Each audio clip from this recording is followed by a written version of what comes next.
तो चलो चलते हैं गुप्ता जी की डिजिटल यात्रा पे। अरे ह्याचा काय अर्थ झाला? असं कसं कार्ड ब्लॉक झालं माझं? आता करू तरी काय? अरे गुप्ताजी, तुम्ही इथे कसे? कसे आहात सुरेश? मी माझ्या डिजिटल यात्रावर आहे. विचार केला आज तुम्हाला भेटून जाऊ. काय झालं? खूप टेन्शन मध्ये दिसतोयस. छान झालं तुम्ही इथे भेटला.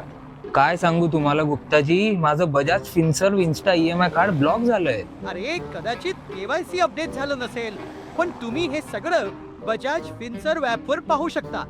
बस बजाज फिनसर्व ॲपवर लॉग इन करा. होम पेज वरच्या उजव्या कॉर्नरला EMI कार्ड दिसेल. त्यावर क्लिक करा.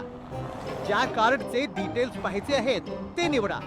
पॅरेंट कार्ड की ॲड ऑन कार्ड. मग तुम्हाला कार्ड ब्लॉक होण्याचं रिझन दिसेल आणि अनब्लॉकिंगची टेंटेटिव्ह टाइमलाईन पण दिसेल. अरे काय बेस्ट माणूस आहात तुम्ही गुप्ताजी, धन्यवाद. ठीक आहे, मी निघतो आता. अजून पुढे पण जायचंय.